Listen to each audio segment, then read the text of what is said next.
Last we let off, Major General George B. McClellan's brilliant plan was being stalled as his officers' piecemeal attacks strained the enemy line but failed to break it.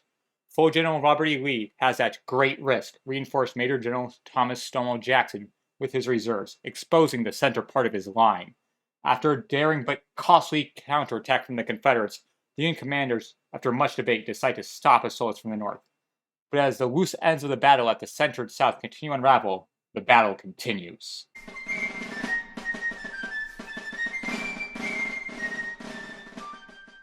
Major General Daniel H. Hill is in a peculiar position. After his defeat at South Mountain, his forces are depleted, and when the call for reinforcements came, the brigade of the recently deceased Brigadier General Garland and the brigade of the currently living Brigadier General Roswell S. Ripley were sent. Needless to say, he's low on manpower, but he has deployed in a good position. A road that has sunk behind a fence laying atop a high point.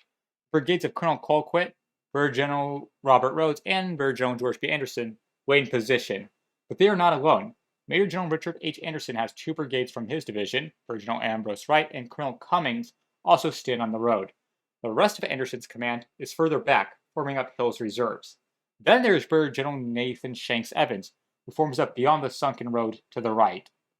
The rest of the Confederate line is severely stretched all the way to an old stone bridge. This is the force the disconnected Brigadier General William French will be facing off against.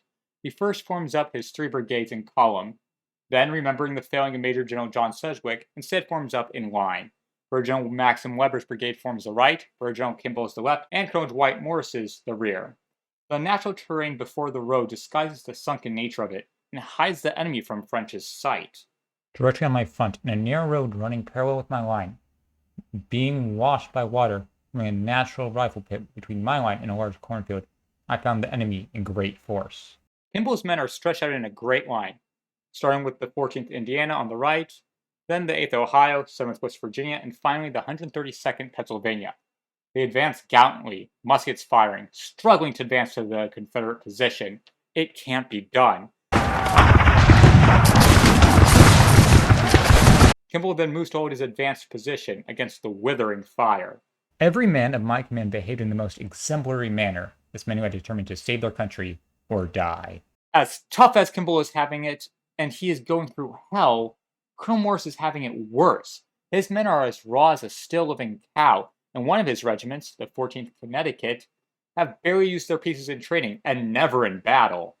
Our colors are riddled with shot and shell, and the staff broken. As you are aware, our men hastily raised and without drill behaved like veterans, and fully maintained the honor of the Union and our native state.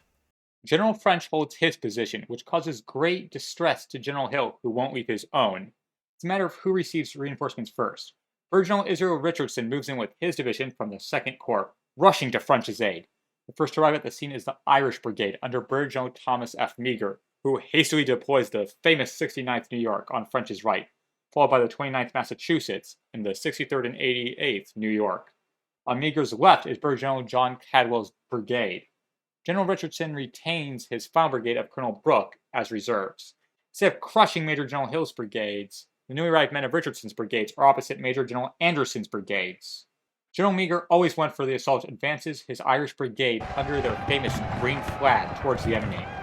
On coming into this close and fatal contact with the enemy, the officers and the men of the brigade waved their swords and hats and gave the heartiest cheers for their General George B. McClellan and the Army of the Potomac. Meagher wishes to get closer and orders the very Irish 69th New York and the Protestant but Irish in disguise 29th Massachusetts to charge.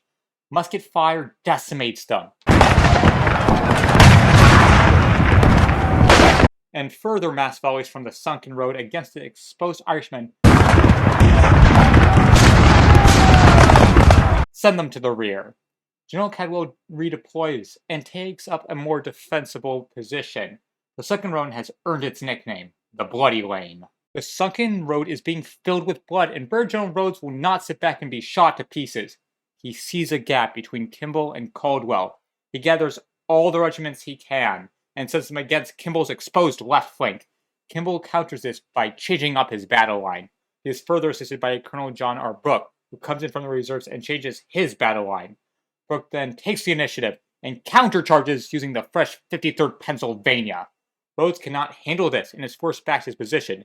Brigadier General Caldwell then takes the initiative from Brooks in a relay race of assault, crashing into General Wright's brigade and Colonel Cummings' brigade, thus creating a giant hole in the Confederate right wing. Rhodes falls back to his original position when he sees General Anderson's men retreating, and then Caldwell's men advancing.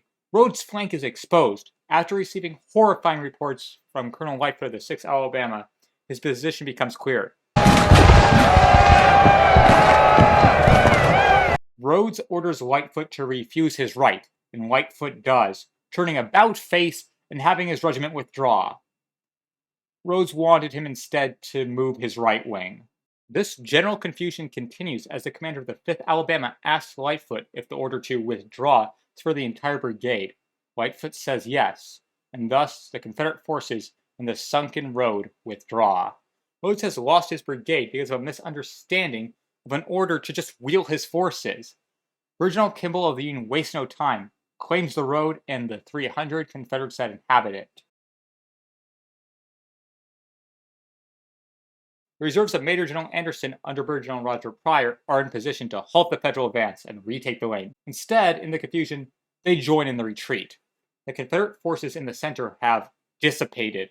All that remains is Major General James Longstreet's artillery, whatever Generals Hill and Rhodes can throw together. Hill can seemingly throw 200 men or so together, who lay fierce, desperate fire into Caldwell's men. Affairs looked very critical. It's even more disastrous for Hill, as the 5th New Hampshire under Colonel Edward Cross turn against him.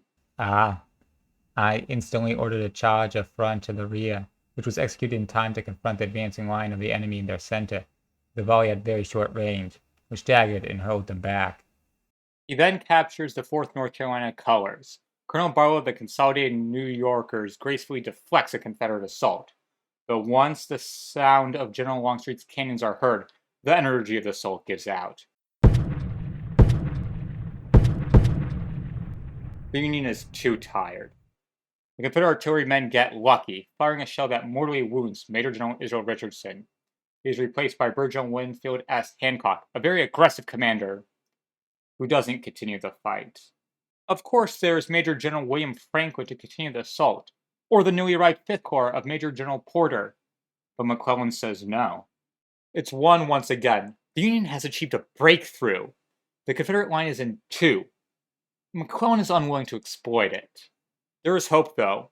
While the assaults against the north and center part of the Confederate line have been bloody and slow, they have been against major concentrations of Confederate forces. All that remains for the Union plan is in the south, with Major General Ambrose Burnside in the 9th Corps. He's going against strained enemy forces. He's going against the last of the last. He's going to be the winner or the loser of the battle. He's going to decide the fate of the Union. And he is late. Hello, it's the entire Civil War Week by Week team here, and I'm pleased to announce I've created a Patreon. I'd like to thank Kevin Mack, who has already joined it. It means the world to me. I'm not saying that you should join. This entire production will go on without. It's just if you have the money, and only if you have the money, and you would like to give it to me, I would gladly accept it and forever be in your debt. Now for the normal things. If you liked the video, please like it. If you want to tell me how much you liked it, please comment. If you want to check out what has happened last week, you should be seeing that around now. If you really want to understand the war, you should be seeing a playlist about it right now. Thank you all, and I shall see you next week.